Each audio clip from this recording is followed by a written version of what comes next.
मैं ओमकार हूं, तीनों कालों के आकार को अपने व्रत में स्थित रखने वाला ओमकार। अपने निराकार नेत्रों से मैं जगत में घटने वाली गतिविधियों का निरंतर अवलोकन करता हूं। विगत घटनाक्रम में मैंने मनु और शतरूपा का विवाह संपन्न होते देखा। ऋषिगण ने उन्हें आशीर्वाद दिया।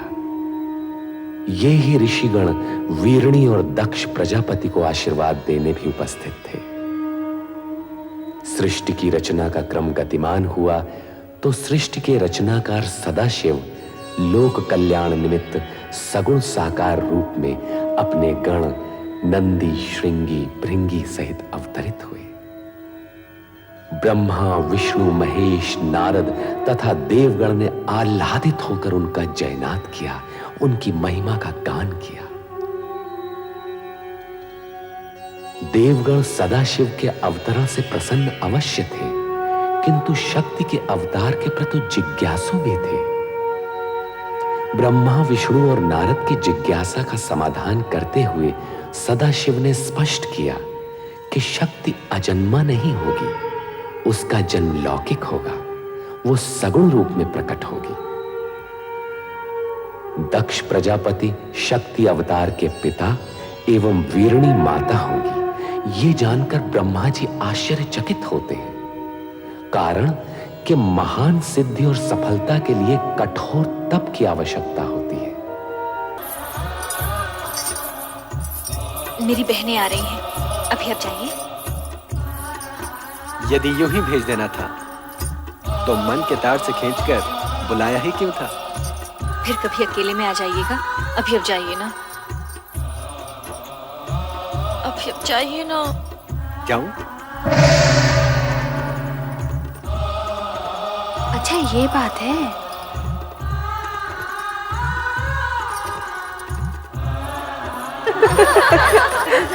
किससे बातें कर रही थी रति? किसी से भी नहीं। यहाँ कोई आया ही नहीं था। ये अपने आप से ही बातें कर रही थी। लगता है इसका मन भरमा गया है।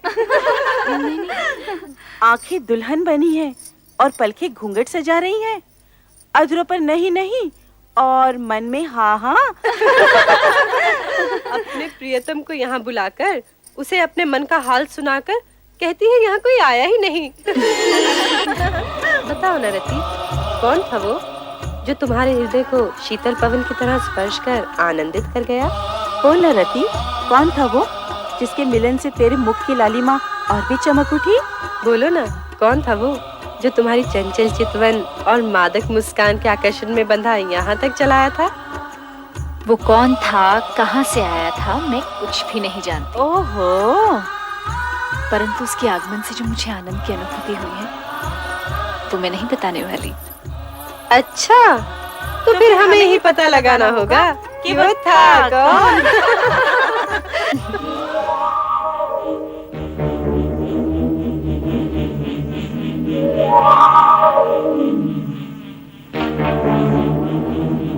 कामदेव, प्रिय पुत्र कामदेव। प्रणाम पिताश्री ब्रह्मदेव। आयुष्मान भव। किस ओर से आगमन हुआ और किस ओर प्रस्थान कर रहे हो? मैं तो ऐसे ही आकाश में भ्रमण कर रहा था परमपिता। ऐसा लगता है तुम दक्ष प्रजापति के महल से होकर आ रहे हो। क्या कह रहे हैं परमपिता? क्या तुम्हारी यही कामना नहीं है? चलो मेरे साथ। अब तुम्हारा रति से अधिक समय दूर रहना उचित नहीं है। आओ कामदेव।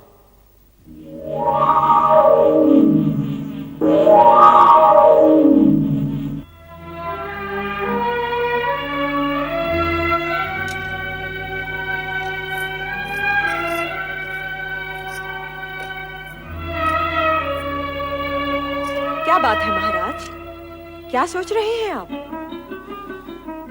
महारानी, हमारी सभी कन्याएं विवाह के योग्य हो गई हैं। उनके लिए योग्य वरों का चयन करना किसी समस्या से कम नहीं। विधाता हर कन्या का भाग पहले से ही निश्चित कर देता है। और जिन कन्याओं ने दक्ष प्रजापति की पुत्रियों के रूप में जन्म लिया है वे साधारण नहीं हो सकती। आप उनकी चिंता छोड़िए। पुत्र दक्ष। पिताश्री। प्रणाम प्रणाम पिताश्री। परमपिता। आयुष्मान भव।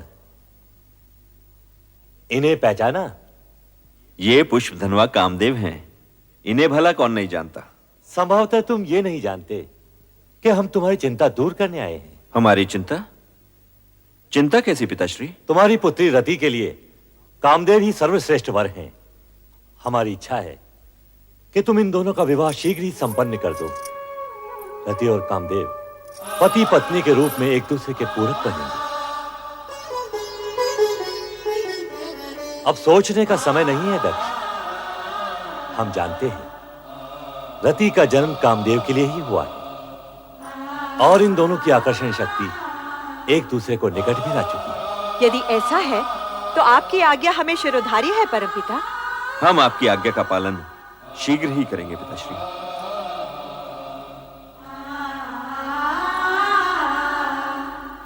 तो फिर मुझे आज्ञा दें परमपिता। अवश्य कामदेव। तुम्हारे शुभ विवाह का मुहूर्त शीघ्र ही निश्चित होगा।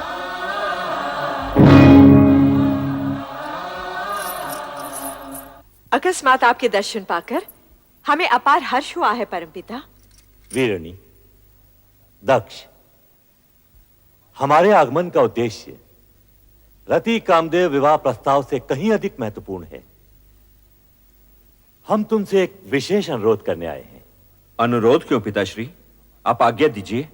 आदिदेव महादेव रुद्रावतार का सगुण रूप लेकर कैलाश पर प्रकट हो चुके हैं। ये तो तुम्हें ज्ञात ही होगा। सुना अवश्य है पिताश्री, परंतु सर्वशक्तिमान होते हुए भी उन्होंने ये विचित्र रूप धारण क्यों किया, ये मेरी समझ से परे है। शिव का ये रूप वैराग्य, योग व भक्ति एवं श्रद्धा का मूर्तिमान स्वरूप है। इसे समझना बड़े बड़े ज्ञानियों के लिए भी कठिन है। समय आने पर तुम्हें उनकी महानता का परिचय होगा। आप सत्य कह रहे हैं परमपिता। आपसे अधिक भोलेनाथ के विषय में भला और कौन जान सकता है। परमपिता, पहले ये बताइए कि आप जिस अनुरोध की बात कर रहे थे वो क्या है? मैं शिवाज्ञा से तुम्हारे पास एक संदेश लेकर उपस्थित हुआ हूं। क्या है वो संदेश? तुम दोनों को आद्य शक्ति मां जगदम्बे को पुत्री रूप में पाने के लिए तपस्या करनी होगी। तपस्या? तपस्या क्यों पिताश्री? यदि शक्ति माता को हमारे यहां पुत्री रूप में जन्म लेने की इच्छा है तो वे उसी रूप में प्रकट होंगी। उसके लिए तपस्या की क्या आवश्यकता है? मैं भी यही सोच रही हूं। हमारी इतनी कन्याओं की तरह वो भी जन्म ले लेंगी। वे अन्य कन्याओं की तरह सामान्य कन्या नहीं होंगी। तपस्या करके उन्हें प्रसन्न किए बिना उनकी प्राप्ति असंभव है।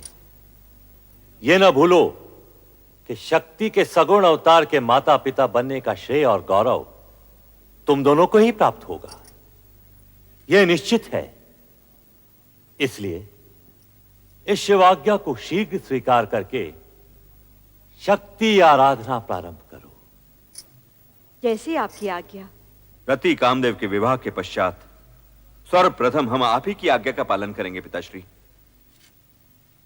तुम्हारा कल्याण हो वत्स दक्ष और वधु वीरनी। महारानी, पिताश्री की इच्छा अनुसार हमें शीघ्र ही रति कामदेव का विवाह संपन्न कर देना चाहिए।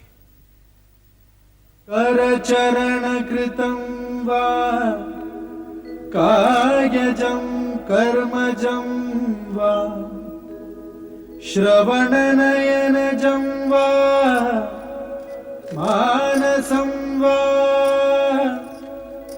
पराधं विहितम्